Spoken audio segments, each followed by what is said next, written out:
With so many podcasts out there, shows can get lost in the shuffle.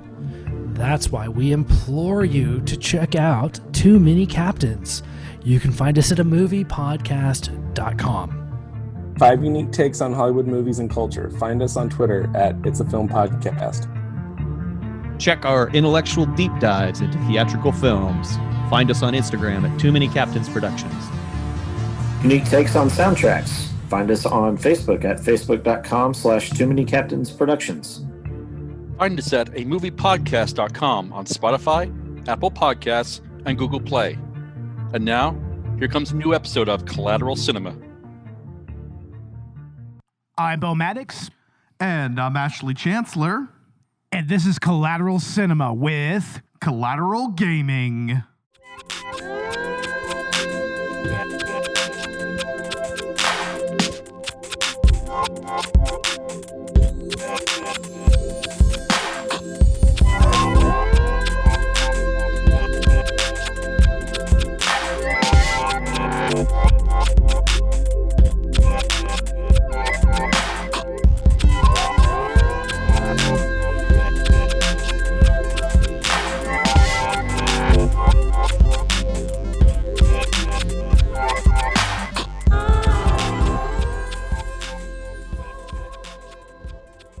Welcome to Collateral Cinema, the only movie podcast that matters, where we focus on good movies, bad movies, and everything else in the world of cinema. We are podcasting straight from somewhere in South Texas, and yes, my friends, we are a 420 friendly podcast, so whatever you have, smoke it if you've got it.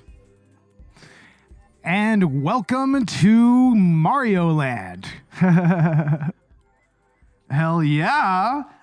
This is our next Collateral Cinema, Collateral Gaming collab. We've had actually quite a few of those lately, and we just absolutely had to cover the Mario movie. In fact, we've been planning to do it since, well, like last year, I think, whenever the release date for this was announced. But, just in terms of me moving out here to Houston and a lot of like growing pains with that and scheduling conflicts. It took us this long to finally get to it, but it's okay. It's still pretty relevant, I feel. Yeah, we actually watched the movie before you actually left, right? Yeah, we did watch it together before I left. And you know what's funny is, we tried to record this episode so many times. This episode proved to be just a little bit cursed, Yeah, no kidding, bro. But we're here. It's happening. Bo and I are recording separately for the first time in quite a while, since COVID, I think. Yeah, since the pandemic hit, I mean, and we really only did that for a little while until we got our vaccines. So, I mean, it was just a one weird little period where we just had to, socially distance just like everyone else. But this time around, it's just a matter of Ash is 4 hours away now. So, yeah, exactly. But not to worry, we've got it figured out. I've got Wi-Fi, I've got equipment, and we're going to continue to deliver content. I mean, Collateral Gaming has been going virtual for well over 2 years, I think. So we're no stranger to it. Yeah, I mean, y'all seem to do fine with it. So, I mean, yeah, this is just how we're going to have to do things for now. But anyway, yeah, the movie that Ash actually chose was the Super Mario Brothers movie. This is brought to us by Illumination Studios. Yeah, so this felt somewhat controversial as more and more news about it started coming out. I mean, first of all, Illumination, the group behind the Minions, Despicable Me, which, I mean, some of their films are pretty good. And some of them are very much, just kind of the corporate bane of the Hollywood culture. But I mean, I think I like the Despicable Me movies at least. They're okay. The Minions are obviously the subject of single moms on Facebook, but they're okay. But yeah, it was kind of a interesting news when we first found out about it, because I mean, we haven't had a Nintendo movie since the first Super Mario Brothers movie, right? No, and we did an episode on that particular movie, which is now kind of being seen as kind of a standalone, example of a 90s cyberpunk now. So I think it's kind of come around and got its own identity in a way. Yeah, 100%. I mean, actually, our review of that was actually pretty good. I mean, we actually enjoyed it. We didn't consider it a bad movie episode because, I mean, it's just kind of its own thing that doesn't really have much to do with the games, but it has its own identity. And it's funny that even some aspects of that movie made their way into this one. Exactly. I mean, it pretty much has the same conceit as the first movie in that Mario and Luigi, they're pretty much going underneath Brooklyn to solve some type of issue with the plumbing, and they find a dimensional portal to the Mushroom Kingdom.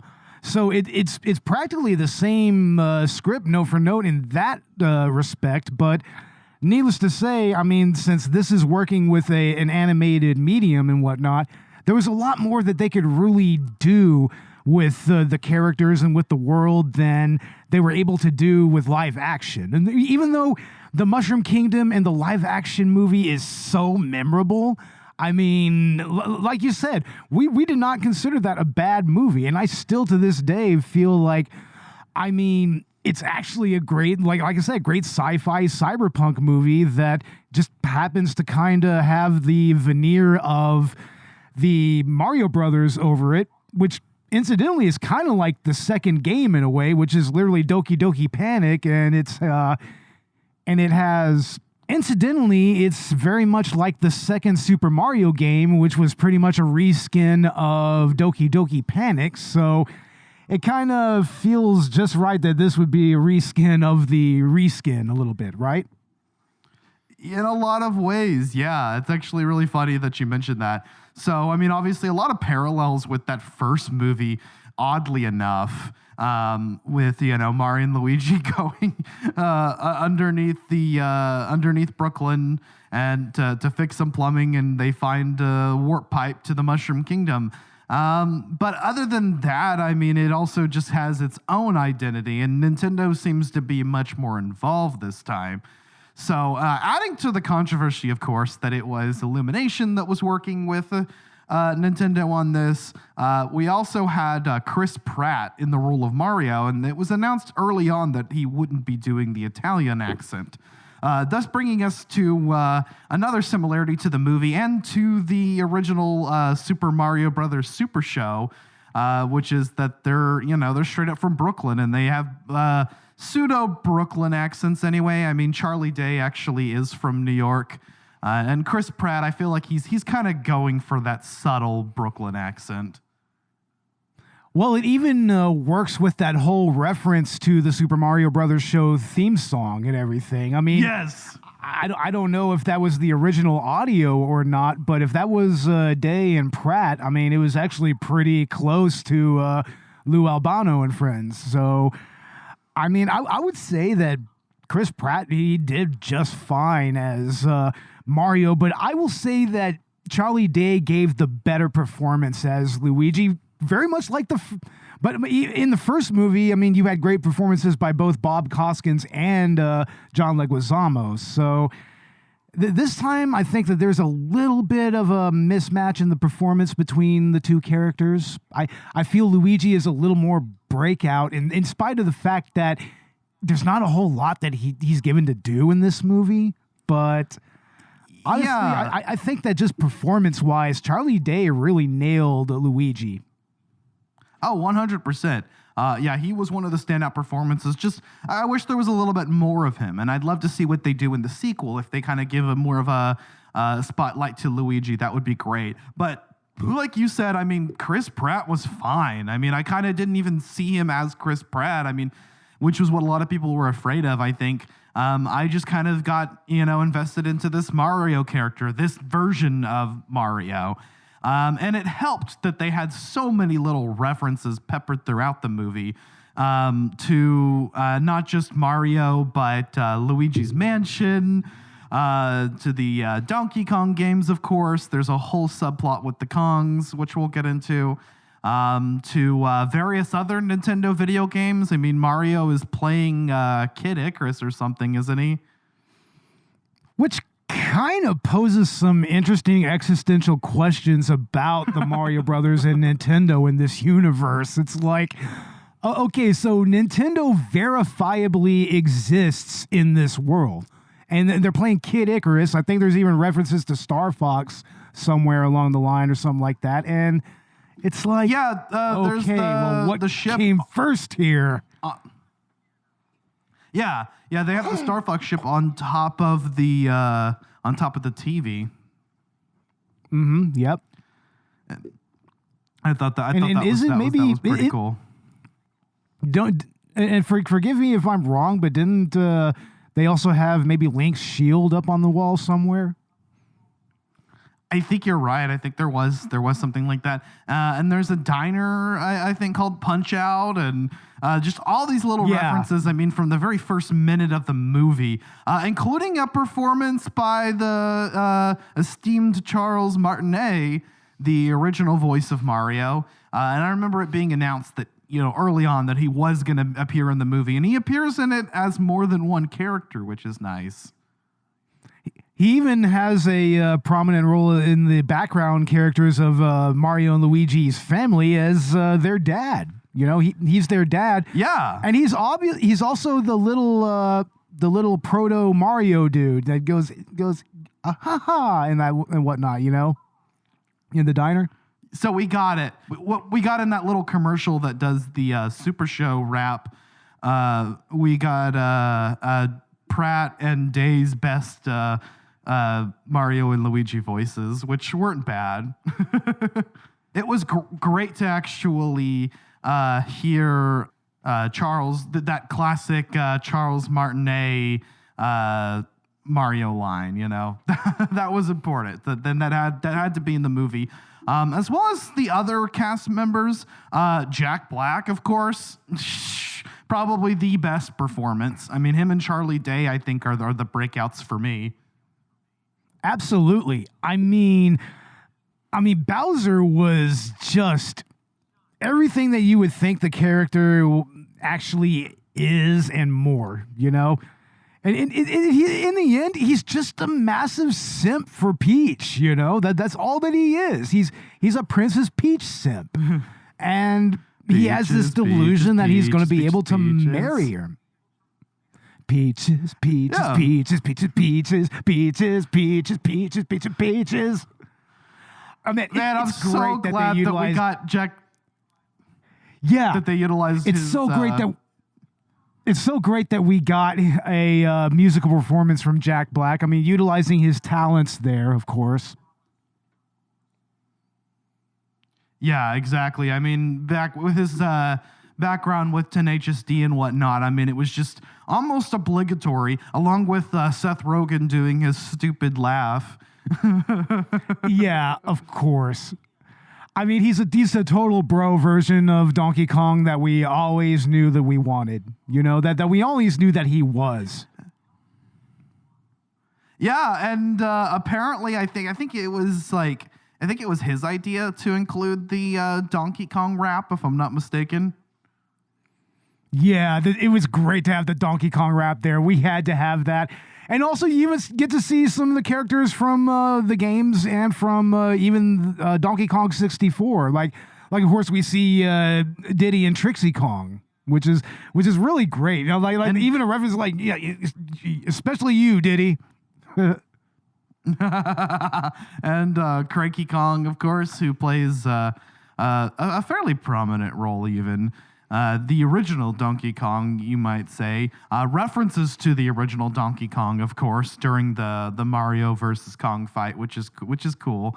I like, how they even reference the way that the original games used power-ups, and how they still use them today.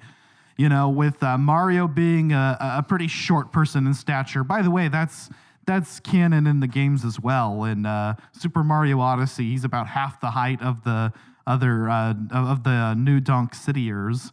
So yeah, as far as I'm aware, Mario always being short as canon. Yeah, he's always been a shorty. He grows twice in size whenever he eats a mushroom. And that's part of the game, and I love how that works. And it kind of actually explains that a little bit, even. Yeah, and it's really notable that this game absolutely captures the way that a Mario game feels, and how and all the little idiosyncrasies of Mario levels and whatnot. I mean, they pretty much nailed it perfectly. Kind of in the same way how Takashi Miike's Phoenix Wright movie really nailed the gameplay of that particular series. And it's great that we're starting to see video game movies really incorporate the gameplay from the source material into the story like that, especially with the action sequences.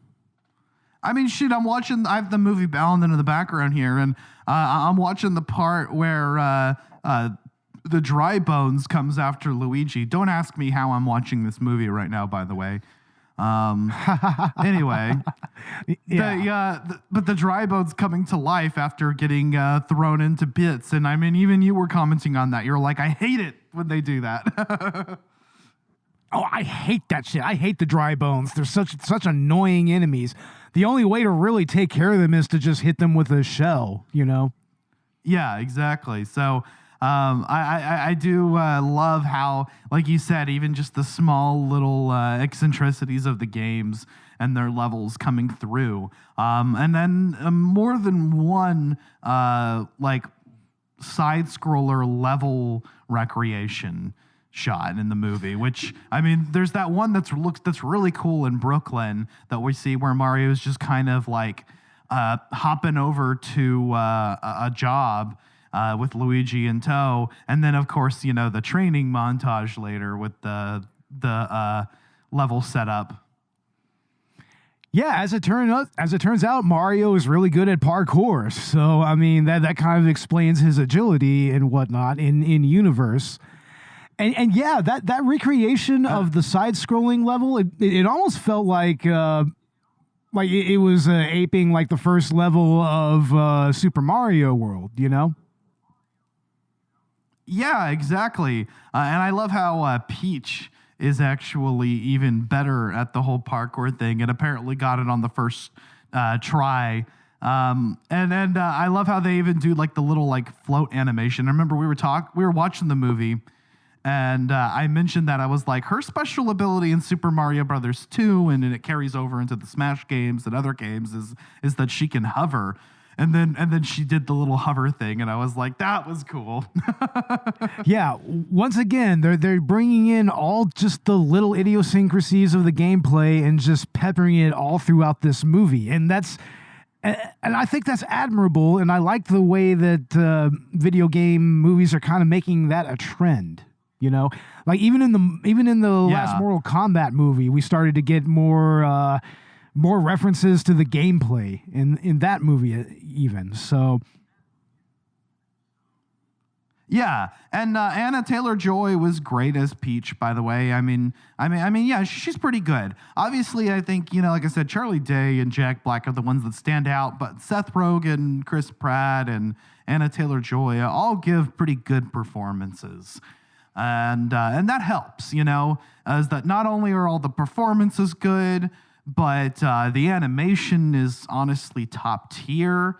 So, I mean, the execution on this was as good as you could hope for from a video game movie, and it's pretty well written to boot, at least in my opinion. It is well written, although I will say that the actual screenplay has some issues with pacing, kind of, because it really feels like it was just this movie was only an hour and 30 minutes, which is in this day and age is practically refreshing, but that also means that it necessitated that everything just had to happen rapidly, you know. Bam, bam, bam. It's like before we know it, we're in Donkey Kong Land. Before we know it, then we're on Rainbow Road. It's like, and the way that we're introduced to Bowser is even kind of has that beat to it. So yeah, there's some pacing issues with it, you know. So I can see where some critics can kind of notice that and point it out. I will agree that it does feel a little bit fast, and sometimes, you know, we kind of just hurry to the next thing. But at the end of the day, I think I'm glad that it's short and sweet. And I think I'm glad that they decided to play it safe this time. Because, they definitely have room to kind of experiment in the sequels. But, just kind of focusing on delivering, and in my opinion, a quality experience. Like you said, I mean, there are some things I felt like we could have gotten a little bit more of. But the movie being as succinct as it is also works to its advantage. I also think that they should have done more with Luigi. They should have done more with him because Charlie Day was just giving his all into that performance. So yeah. I kind of wish that they would have found a way to get him back to Mario a little earlier in the movie so that they could go kind of have their own little character arc with each other. You know, I was about to say that too, because I agree. If there was anything they could have added to the runtime of this movie, more time with Luigi and kind of letting him be a little bit of a hero. I mean, I know that obviously they're setting up for, the brothers to team up at the end, and that's not so much a spoiler. I think we all know that that's how it's heading at the very end of the movie. So building up to that a little bit more would be nice. Yeah, I kind of feel like we should have had a deeper story arc with the two brothers, I mean, especially when we're talking about, Mario's motivations in this movie, how he feels very inadequate in Brooklyn and whatnot, and he has to face those inadequacies. I kind of feel like that would have been a little better earned if it would have incorporated the relationship between Mario and Luigi a little better. Yeah, because, I mean, it is the Super Mario Brothers movie, isn't it?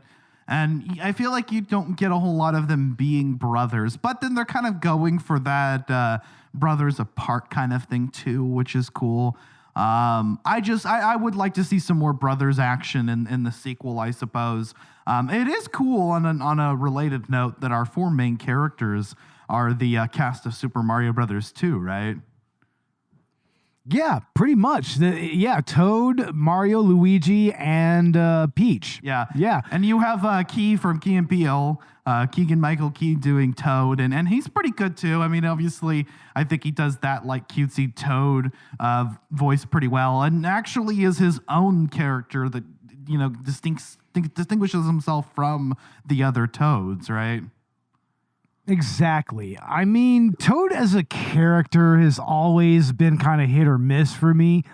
I mean, in some of the games, he's a little annoying, I feel, but in other games, he's kind of okay. But here, he really gave him a little more of an identity that I can kind of gel with, I agree. It's funny. In New Super Mario Brothers Wii, you actually have, and I think at New Super Mario Brothers U as well, if I'm not mistaken, the four characters are Mario, Luigi, and Blue and Yellow Toad. And I used to always get pissed off because Dakota and my sister Christian always used to want to pick the Toads. And I was like, they're the most boring characters. Why do you want to be the Toads? And for me, I'm a Luigi guy, but if you're player one, you had to be Mario, actually. Oh, of course. You're always Mario if you're player one. That's just kind of tradition with Mario. But yeah, I've always actually been a Luigi guy, so I think that's why I agree with you that I would have loved to see a little bit more Luigi in this movie. But we did get a good little Luigi's Mansion reference, which was cool. Yeah, that was really cool. And I think that if they make a sequel, they should lean into the Luigi's Mansion thing a little bit, Maybe even make Luigi a little more the focal point of the first part of the story. Yeah, definitely.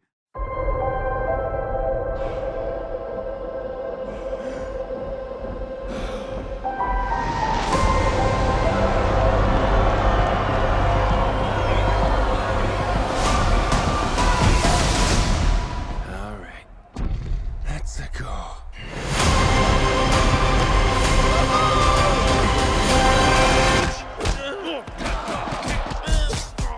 Oh my God. Okay.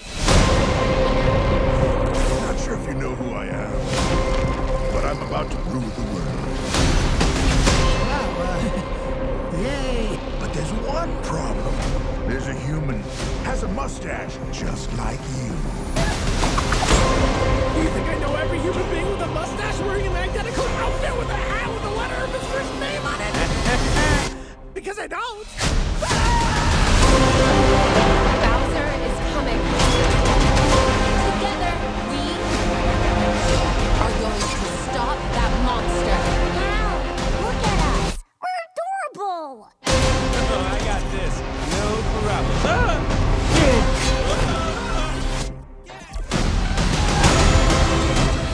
Our big adventure begins now. Get it out, get it out, get it out.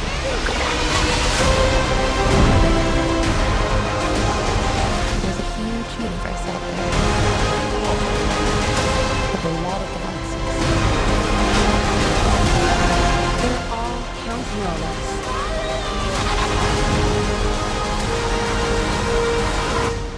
No pressure.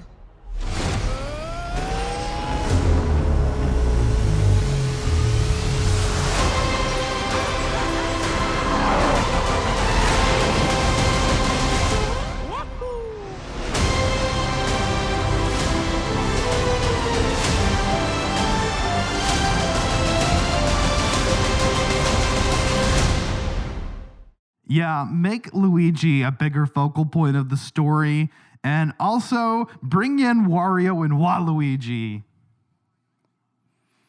Oh, hell yeah. They need to be involved in the story somehow.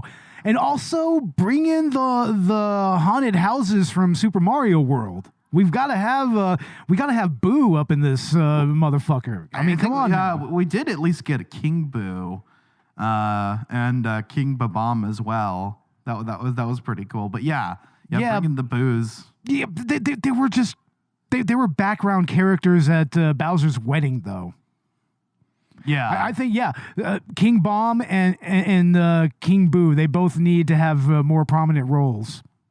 So definitely, but 100%, I think the antagonists of the next movie should be Wario and Waluigi, which I think is really the best way to go with it, because they went for the slightly more sympathetic, lovable Bowser in this one, which is cool. The Bowser that we get in like the Mario RPGs. That's a little bit more, he's a villain. Yeah. But at the end of the day, I mean, here he's just a simp. And then in the RPG games, he's kind of played for laughs a little bit. And so sometimes as a protagonist / anti-hero. So it would be cool if they kind of leaned into that more with the second movie, with him just kind of doing his own thing. But not being the main antagonist, and having Wario and Waluigi. And I'm telling you, Danny DeVito better be Wario or we riot. Danny DeVito and John Leguizamo as Waluigi. I agree. That was my idea, and I think that we just bring it full circle. I would also accept Willem Dafoe. I saw an internet casting, and I was like, that I could go for it. But no, I think John Leguizamo is the perfect choice, just because it just kind of brings it full circle. Although he did show up on the web because he criticized the movie for not having enough Latino actors or something. Oh, and I'm like, yeah. That's a little bit weird. I mean, because like the Mario Brothers are Italian, but yeah, but they're Brooklyn Italian in this one. I mean, they're not like it's a me. They're a little more like grounded, like Bobby Brusciati, our homeboy, his people, our homeboy, Robert Ortegon. I guess that's his nickname or whatever. Yeah, Robert Ortegon is his nickname. Oh, yeah, Bobby Brusciati is his real name. Damn. God damn. That's right. I think we need to do a Scream 6 review with Robert. What do you think? We do. I think we still need to do like our whole like franchise review of the Scream series, you know? Because I mean, we took the time to watch all of the movies anyway. Yeah, definitely. That should be a good little summer episode that we can release. Yeah, like a director's cut, you know? Yeah. Or something. But anyway, the Super Mario Brothers movie, I was actually genuinely surprised. It was it was actually really good. You know, I don't think it's like genius storytelling or anything, but for a video game movie, it's surprisingly well done. Wouldn't have expected the movie to be as good as it was, you know, just knowing it was, you know, from the team at Illumination and Chris Pratt was in the title role. Exactly. Exactly. And let me tell you, I mean, I had a blast watching the movie. I mean, even in spite of the pacing issues, I mean, like I said, it was nice to just have a 90-minute movie for a change. I mean, there's this weird trend where even big blockbuster movies, they have to be like over 2.5 hours long. And it's like, I don't know. I just like them. I just like a nice little compact story every now and again, you know? Right. You know, and that's kind of what I was saying earlier. I love that they incorporated soundtracks from the games.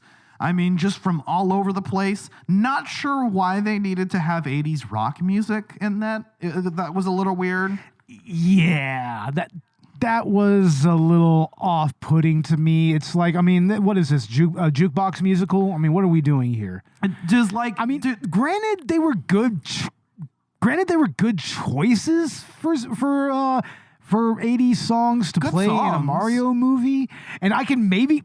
And I can maybe kind of get why they would go with the 80s angle, because let's face it, I mean, Mario was an intrinsically 80s thing initially. I mean, if you think about it came out in the late 80s. So if you think about it, these would have been if you think about it, these would have been the songs that you probably had on in the background while you were playing Super Mario Brothers 1 through 3 back in the day, right? Probably. So I would imagine so. It kind of makes sense, but it did feel a little out of place. Good songs, don't get me wrong. Just I was like, why wouldn't we have just used another track from the games here? But I don't think it takes away from the movie. It was just a little bit odd. It felt like it was just like something that was like, I guess Illumination thought was obligatory. It's like, hey, you know, this is like a blockbuster kids movie, so we need to have popular songs in it that people know. I don't know. I mean, to be fair, even the Sonic movies were guilty of that. I mean, there's that one moment where Pantera's Walk is heard for a little bit, and I'm just like, what? Really? Are we doing that? I think we said the same thing at our Sonic the Hedgehog 2 review. Was like, it was weird that the movie felt like it needed to have popular, like, recognizable songs in it. Like, I think that's what made me think of that. It's like, it's almost like it's a checklist for kids movies. Like, yep, better have songs that they have probably heard. And, you know, despite the fact that they're 80s music, I mean, these are songs that everybody's heard, right? Even kids. Yeah, it's like Take On Me from a-ha. I think Thunderstruck by AC/DC. Who hasn't heard an AC/DC song? Even most kids have heard an AC/DC song by the time they're like 5. So, yeah. But, I mean, the best song in the movie is Jack Black's Peaches. I mean, let's face it. Oh, fucking A. I loved it. That was so hilarious. He's just doing a straight rock ballad, and it's just so ostentatious and so fucking grandiose. And he even puts, you know, that little inflection and kind of peaches and shit, you know. I mean, he just goes all out with it, man. I mean, because he's Jack Black. Of course he does. I mean, School of Rock, for fuck's sake. Exactly. Didn't they do a remake of School of Rock? Or was it a series remake or something? Something like that. I never really saw it, but recently I think he got the original cast back together for a reunion and a little bit of a retrospective. So See, they I should have mean, done I think a reunion that's somewhere on the sequel. internet.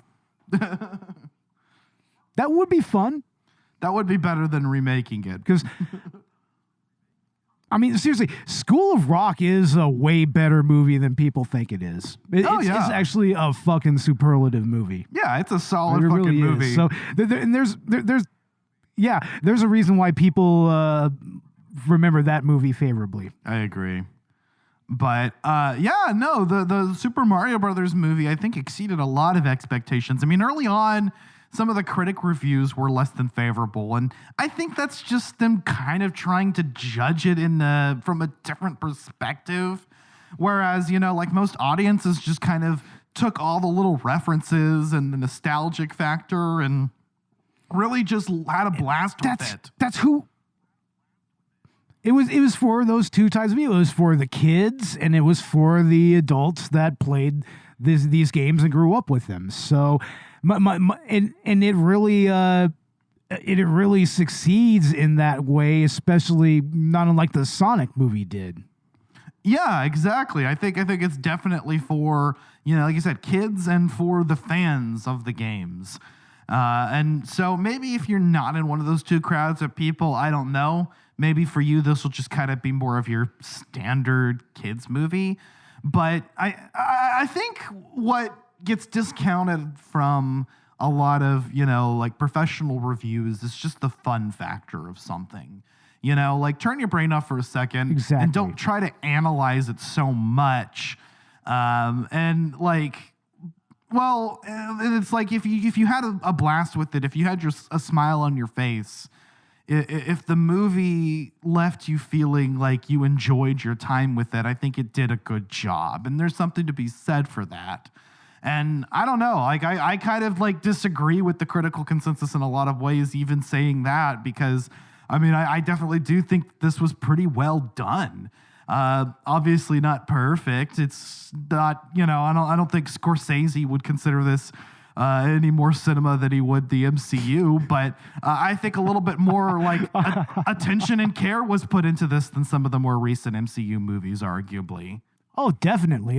Definitely almost as much reverence for its source material. Yeah. Which, if you know anything about the MCU, is very reverential to that. At least in the first few phases. Yeah, and then I say that as someone who has enjoyed everything the MCU's put out so far, including Phase 4 and Phase 5. But, obviously I feel like Nintendo and Illumination were trying even a little bit harder. This is kind of more along what we got back around Infinity War Endgame in terms of, just quality. Yeah, it's really because Nintendo kind of had something to prove here, I mean, especially with the way that the original live-action 1993 movie came out.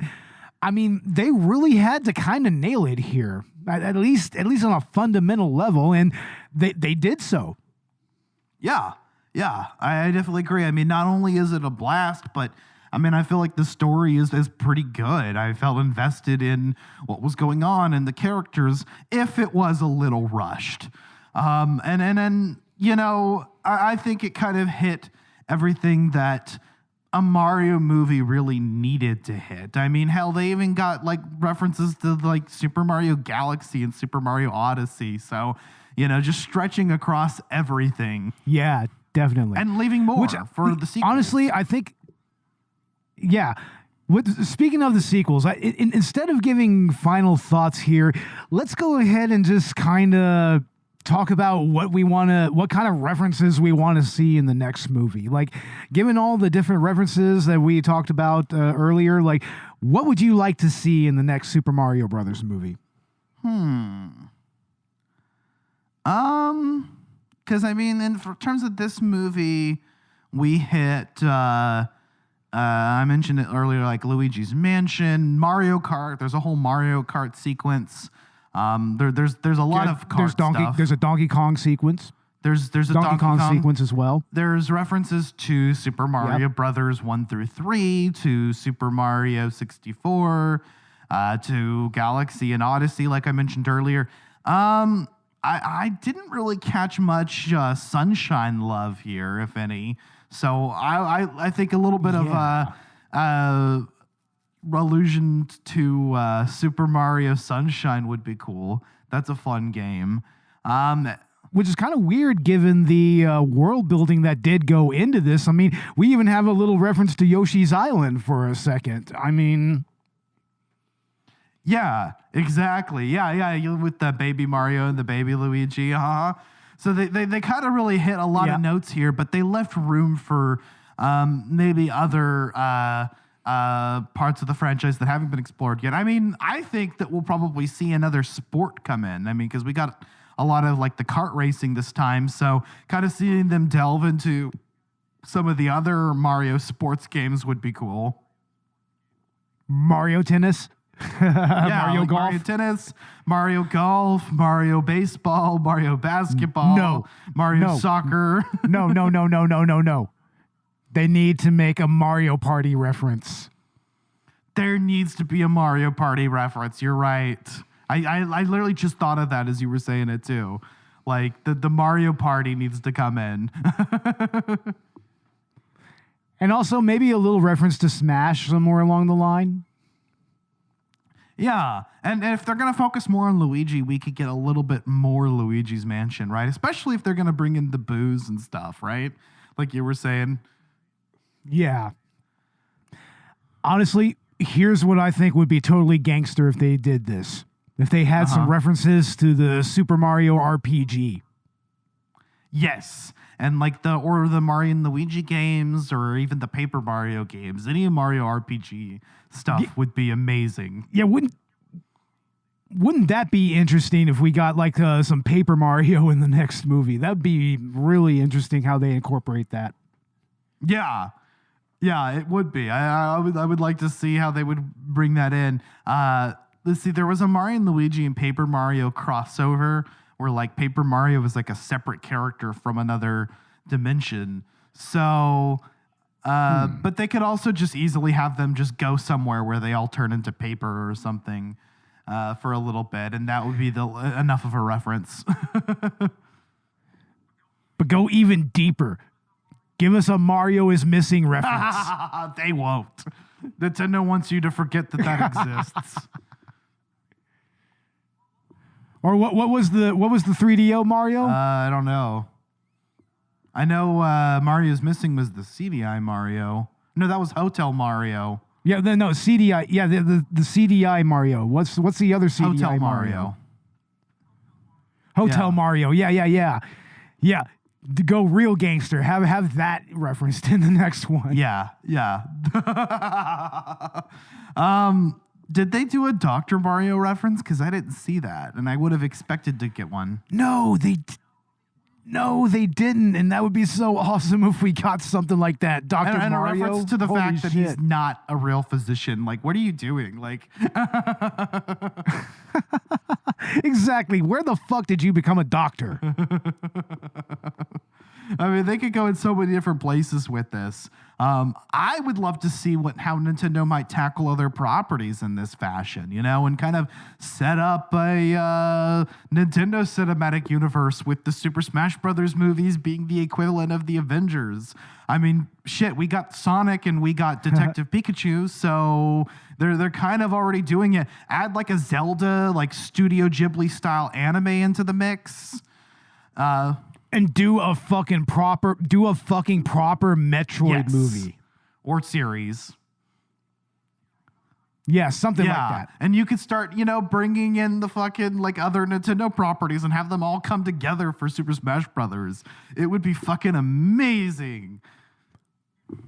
Dude, a Star Fox movie. Holy fuck, the things that they could do with a Star Fox movie. Yeah, exactly. So, I'm actually really excited to see, where Nintendo goes with this, now that they've really kind of tested the waters here. I mean, I said that this was the first Nintendo movie since Super Mario Brothers. I think that's true because technically Pokemon Detective Pikachu is, that's Pokemon team, right? That's Game Freak with Nintendo. So it's a little bit different. Yeah. So this was the first like Nintendo like first party like feature length theatrical release. that I can think of at the moment since the original movie. Exactly. So, really the sky's the limit from here. I love that they're trying new things. I mean, they even kind of tapped into the mobile market, which is good. Hopefully that inspires them to be a little bit more liberal with their properties and with some of their practices and not be so anti-consumer because, I mean, Nintendo can do good sometimes, and this movie is an example of that. This is for the fans. Yeah, but there is something that we do need to say. Nintendo owns Google. Never forget that. Never forget. I don't know. I think that they've been on a good track lately. I love what they're doing with the Switch. And hell, even their online services. I know some people were complaining about it, but the fact that they even want to preserve their old games and keep them on is good. Yeah. Honestly, I do need to get myself a Switch because I now have an Xbox One and a PS4, so I might as well go ahead and get that next. Especially as cheap as you can find them in pawn shops nowadays. Yeah, and it's like a $60 annual subscription, and you have legal emulation. So, not a bad deal. Fucking A. Really, at the end of the day. I like what they're doing with that, and then I really would love to see Nintendo just do more in the world of cinema. And I think that's important. I want my Studio Ghibli Zelda anime now. Studio Ghibli Zelda would be fucking amazing. Seriously, I was saying for a while that like a live action series would be cool, but no, an anime series, that's what we need. Just don't give it to Funimation. They'll just turn it into some weird isekai. So, but like Metroid would be live action, more than likely. I mean, or they could do like a 3D animated. That could work. I could see it as a really deeply CGI movie. Like, I think that it would really work better that way. You don't really get a whole lot of shots of Samus as a person in most of the games. Other M excluded, but Other M doesn't count. Nope. I've never even played Mother M, and I know that Other M doesn't count. So I defended it years ago, but I replayed it, for the podcast within the last couple years, and no, the game is hot garbage. I'm sorry. Oof. Yeah. But yeah, I love everything that they did with this movie. I'd love to see more power-ups. I mean, because we got like the Tanuki Mario, we got the fucking cat suit from Super Mario 3D World. We got the fire flower and the ice flower and the mushroom, the mini mushroom even. So and of course we got the blue shell as well. We did get a blue shell. That was interesting. We got the fucking blue shell, and that was so fucking cool, man. And even the bananas with the whole like carts being from the Kong Kingdom thing, Yeah, that makes total sense. Yeah, that's that other thing, is that the Kongs are the ones who make all the Mario Karts. So, yeah. Now the bananas being a part of Mario Kart makes a lot more sense, huh? Yeah, no, to me, that's canonical from now on. The Kongs are the ones who created the carts for Mario Kart. But see, what I was saying a few years ago is we need to get like a Death Race style like Mario Kart movie, just like dedicated to that. Or go even more ham-fisted with it and do a Cannonball Run Mario Kart movie. All comedic style and stuff like that. Hell yeah. All right, Bo. Well, anything else to add about the Super Mario Brothers movie 2023? I'm glad that this is the first actual video game movie to make billions of dollars worldwide. That's a good portent of things to come. And I'm looking forward to the NCU, the Nintendo Cinematic Universe. They really could establish that, given that they pretty much already done so with the Smash games. So, yeah, bring us that. I mean, honestly, this is like Nintendo's ultimate means of fulfilling fan service. So it's like, yeah, just give the fans what they want. And for the most part, this is what they wanted. I mean, given the way that the aggregate review score on Rotten Tomatoes was so different between the critics and the audience receptions, I mean, yeah, no, you just got to cater to the fans, give them what they want, and they'll keep coming back. So, yeah, I mean, I would like to see a lot more references to other Mario lore in the next movie if they make one. They have to make one, I think. But, yeah, other than pacing issues and maybe some lack of certain character arcs, this is an enjoyable movie. I had fun watching it. So it's a good, fun, positive experience. And if you're just one of those few people who have never, ever, ever actually, been introduced to the world of Mario, this is a good way to kind of get a quick introduction, So, yeah. Hell yeah, I agree. It's a great movie. If you've got kids or if you're a fan of the original games or any of the games, go check it out with your family, with your friends. It's a lot of fun. It's an absolute blast. It should be in the theaters for maybe just a little bit longer. At this point, though, you could also just wait for it to come out digitally. Because obviously, I mean, it's going to inevitably be streaming somewhere. And I think this would be a good fun film to even add to your collection.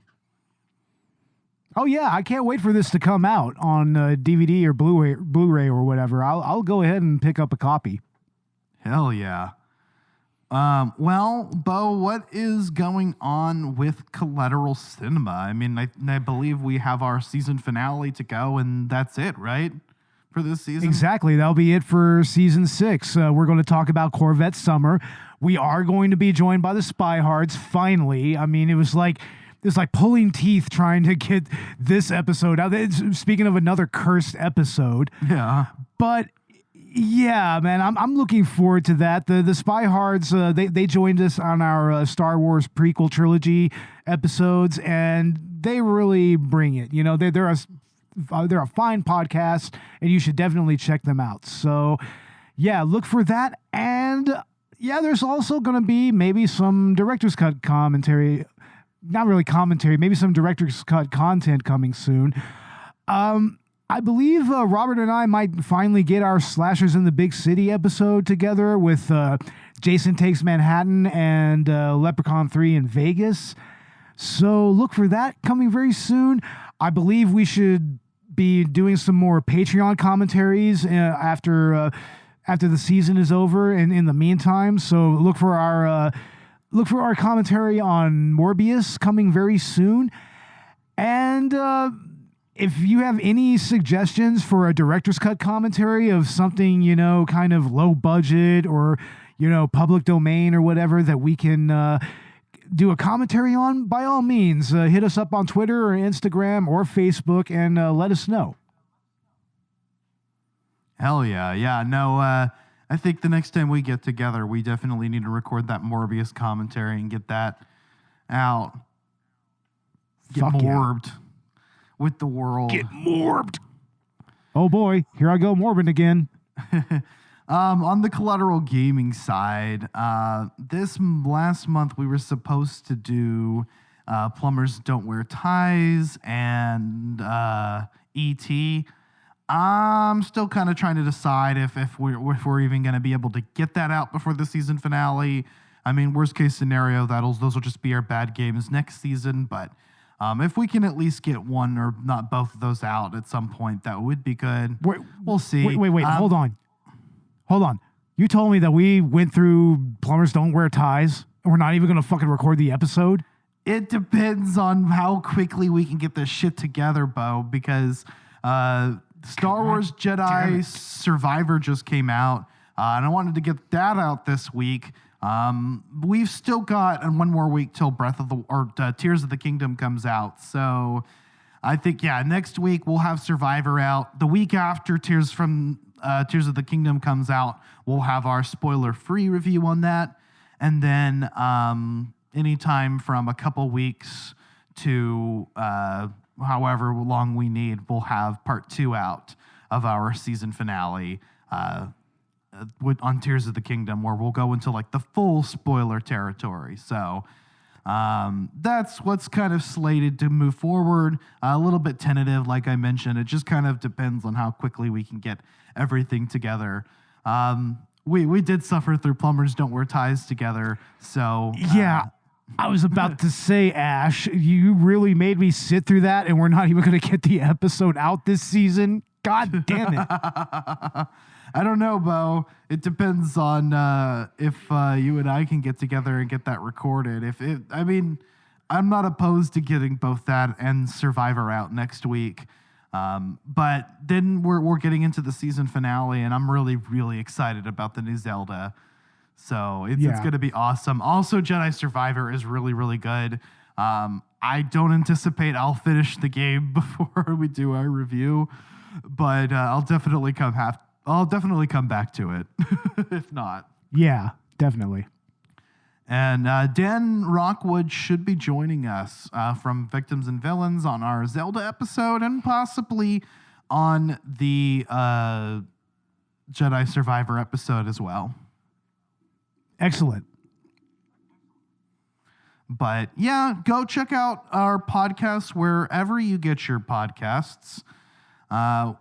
Collateral Cinema and Collateral Gaming are on all the major podcast platforms. You can check those out in the show notes. And we are on social media as well, Instagram, Facebook, and Twitter. As Bo mentioned, we do have a Patreon. We'll be getting more full-length movie commentaries and Let's Play video game commentaries out as we are able to. And don't think that just because Bo and I are in different cities now, Bo and Robert and me are separated, that's going to have any impact on our ability to be a Collateral Media family and produce content for you, because we are going strong, and we will. Absolutely. I'm very satisfied with this past season of Collateral Cinema, and I had a lot of fun joining you on Collateral Gaming on the roster. So, yeah, look forward for more from Collateral Cinema and Collateral Gaming very soon. We'll probably have our next season planned out and programmed here very soon. So, yeah, just keep an ear out and an eye out for it. And, yeah, we'll be back very soon. Hell yeah. Alrighty, well, with that being said, it's me, Ashley. Mamma mia, it's me, a ball. And this has been Collateral Cinema with Collateral Gaming. We are out. That's right, paisanos. Stay in school, kids. And don't do drugs or you'll go to hell. Laters.